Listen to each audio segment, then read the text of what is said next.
ನಮಸ್ಕಾರ. ಬೆಳ್ಳಂಬೆಳಗ್ಗೆ ಟೀಂ ಇಂಡಿಯಾದಲ್ಲಿ ಆಯಿತು ದೊಡ್ಡ ಬದಲಾವಣೆ. ಮೂರನೇ ಟಿ20 ಪಂದ್ಯಕ್ಕೆ ಹೀಗಿರಲಿದೆ ಹೊಸ ಪ್ಲೇಯಿಂಗ್ 11. ಹಾಗಾದರೆ ಸುದ್ದಿಯ ಸಂಪೂರ್ಣ ಮಾಹಿತಿ ಏನು? ಅಷ್ಟಕ್ಕೂ ಆಫ್ರಿಕಾ ವಿರುದ್ಧದ ಮೂರನೇ ಟಿ20 ಪಂದ್ಯಕ್ಕೆ ಟೀಂ ಇಂಡಿಯಾದ ಪ್ಲೇಯಿಂಗ್ 11 ಯಾವ ರೀತಿಯಾಗಿರಲಿದೆ ಮತ್ತು ಪಂದ್ಯದ ಪಿಚ್ ರಿಪೋರ್ಟ್ ಕತೆ ಏನ್ ಹೇಳುತ್ತೆ, ಹೀಗೆ ಇದರೆಲ್ಲದರ ಬಗ್ಗೆ ಇವತ್ತಿನ ಈ ಒಂದು ವಿಡಿಯೋದಲ್ಲಿ ಕಂಪ್ಲೀಟ್ ಆಗಿ ತಿಳಿಸ್ಕೊಡ್ತಾ ಹೋಗ್ತೀನಿ. ಆದ್ದರಿಂದ ದಯವಿಟ್ಟು ಈ ವಿಡಿಯೋವನ್ನ ಕೊನೆವರೆಗೂ ನೋಡಿ.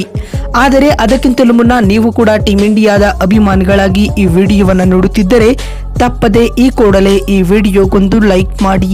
ಹೌದು, ಭಾರತ ಮತ್ತು ದಕ್ಷಿಣ ಆಫ್ರಿಕಾ ನಡುವಿನ 4 ಪಂದ್ಯಗಳ ಟಿ20 ಸರಣಿಯ ಮೊದಲ 2 ಪಂದ್ಯಗಳು ಮುಕ್ತಾಯಗೊಂಡಿವೆ. ಡರ್ಬನ್ನಲ್ಲಿ ನಡೆದ ಮೊದಲ ಪಂದ್ಯದಲ್ಲಿ ಟೀಂ ಇಂಡಿಯಾ 61 ರನ್ಗಳ ಗೆಲುವು ದಾಖಲಿಸಿದರೆ, ಗೆಹರ್ಬಾ ಅಂತಾರಾಷ್ಟ್ರೀಯ ಕ್ರೀಡಾಂಗಣದಲ್ಲಿ ನಡೆದ 2ನೇ ಟಿ20 ಪಂದ್ಯದಲ್ಲಿ ಸೌತ್ ಆಫ್ರಿಕಾ ತಂಡವು 3 ವಿಕೆಟ್ಗಳ ಗೆಲುವು ದಾಖಲಿಸಿದೆ. ಇದೀಗ 3ನೇ ಟಿ20 ಪಂದ್ಯಕ್ಕಾಗಿ ಉಭಯ ತಂಡಗಳು ಸೆಂಚುರಿಯನ್ ನಗರಕ್ಕೆ ತೆರಳಿವೆ. ಸ್ನೇಹಿತರೆ, ಬುಧವಾರ ಸೆಂಚುರಿಯನ್ನ ಸೂಪರ್ ಸ್ಪೋರ್ಟ್ಸ್ ಪಾರ್ಕ್ ಮೈದಾನದಲ್ಲಿ 3ನೇ ಟಿ20 ಪಂದ್ಯ ನಡೆಯಲಿದ್ದು, ಈ ಪಂದ್ಯಕ್ಕಾಗಿ ಟೀಂ ಇಂಡಿಯಾ ಹೊಸ ಉಲ್ಲಾಸದೊಂದಿಗೆ ತೆರಳಿದೆ. ಹಾಗೆ ಸೆಂಚುರಿಯನ್ನಲ್ಲಿ ನಡೆಯಲಿರುವ ಈ 3ನೇ ಟಿ20 ಪಂದ್ಯವು ಉಭಯ ತಂಡಗಳ ಪಾಲಿಗೆ ನಿರ್ಣಾಯಕ.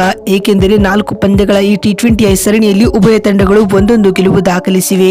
ಹೀಗಾಗಿ 3ನೇ ಪಂದ್ಯದಲ್ಲಿ ಗೆಲ್ಲುವ ತಂಡ ಸರಣಿ ಸೋಲನ್ನ ತಪ್ಪಿಸಿಕೊಳ್ಳಬಹುದಾಗಿದೆ. ಹೀಗಾಗಿ ಸೂಪರ್ ಸ್ಪೋರ್ಟ್ಸ್ ಪಾರ್ಕ್ ಮೈದಾನದಲ್ಲಿ ಉಭಯ ತಂಡಗಳ ಕಡೆಯಿಂದ ಭರ್ಜರಿ ಪ್ರದರ್ಶನವನ್ನ ನಿರೀಕ್ಷಿಸಬಹುದಾಗಿದೆ. ಸ್ನೇಹಿತರೆ, ಇನ್ನೀಗ 3ನೇ ಟಿ20 ಪಂದ್ಯಕ್ಕಾಗಿ ಟೀಂ ಇಂಡಿಯಾದ ಪ್ಲೇಯಿಂಗ್ 11 ನಲ್ಲಿ ಮಹತ್ವದ ಬದಲಾವಣೆಗಳಾಗುವ ಸಾಧ್ಯತೆಗಳಿವೆ. ಸ್ನೇಹಿತರೆ, ಅದರಲ್ಲಿಯೂ ತಂಡದ ಆರಂಭಿಕ ಆಟಗಾರರಾದ ಅಭಿಷೇಕ್ ಶರ್ಮಾ ಕಳೆದ 2 ಪಂದ್ಯಗಳಿಂದಲೂ ಕೂಡ ವೈಫಲ್ಯ ಎದುರಿಸುತ್ತಿದ್ದಾರೆ. ಹೀಗಾಗಿ ಅವರಿಗೆ ರೆಸ್ಟ್ ನೀಡಲಾಗುತ್ತಾ ಅಥವಾ ಇಲ್ಲವ ಎನ್ನುವುದನ್ನ ಕಾದು ನೋಡೋಣ. ಇನ್ನುಳಿದಂತೆ ರಮನ್ದೀಪ್ ಸಿಂಗ್ ಅಥವಾ ವೈಶಾಖ್ ವಿಜಯ್ ಕುಮಾರ್ ಇವರಿಬ್ಬರಲ್ಲಿ ಒಬ್ಬರು ಪಾದಾರ್ಪಣೆ ಮಾಡುವ ಸಾಧ್ಯತೆಗಳಿವೆ. ಸ್ನೇಹಿತರೆ, ಇನ್ನೀಗ 3ನೇ ಟಿ20 ಪಂದ್ಯದ ಪಿಚ್ ರಿಪೋರ್ಟ್ ನ ಬಗ್ಗೆ ಮಾತನಾಡುವುದಾದರೆ, ಈ ಪಂದ್ಯವು ಸೆಂಚುರಿಯನ್ನ ಸೂಪರ್ ಸ್ಪೋರ್ಟ್ಸ್ ಪಾರ್ಕ್ ಅಂತಾರಾಷ್ಟ್ರೀಯ ಮೈದಾನದಲ್ಲಿ ನಡೆಯಲಿದೆ. ಸ್ನೇಹಿತರೆ, ಈ ಪಿಚ್ ವೇಗಿಗಳಿಗೆ ನೆರವು ನೀಡಲಿದೆ.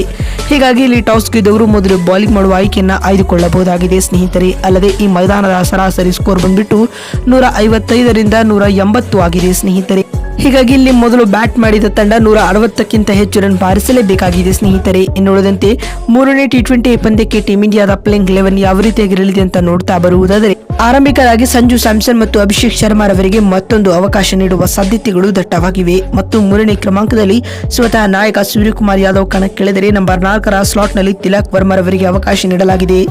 5ನೇ ಕ್ರಮಾಂಕದಲ್ಲಿ ಸ್ಟಾರ್ ಆಲ್ರೌಂಡರ್ ಆಗಿ ಹಾರ್ದಿಕ್ ಪಾಂಡ್ಯ ಕಾಣಿಸಿಕೊಂಡರೆ, 6ನೇ ಕ್ರಮಾಂಕದಲ್ಲಿ ರಿಂಕು ಸಿಂಗ್ ಅಥವಾ ರಮನ್ದೀಪ್ ಸಿಂಗ್ ರವರಿಗೆ ಚಾನ್ಸ್ ನೀಡಲಾಗುತ್ತದೆ. 7ನೇ ಕ್ರಮಾಂಕದಲ್ಲಿ ಅಕ್ಷರ್ ಪಟೇಲ್ ಆಡಬಹುದು.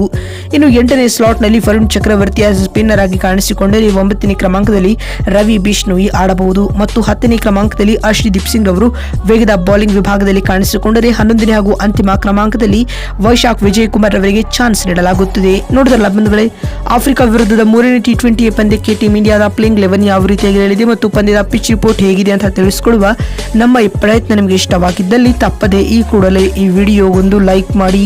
ಮತ್ತೊಂದು ವಿಡಿಯೋದಲ್ಲಿ ಸಿಗ್ತೀನಿ. ನಮಸ್ಕಾರ.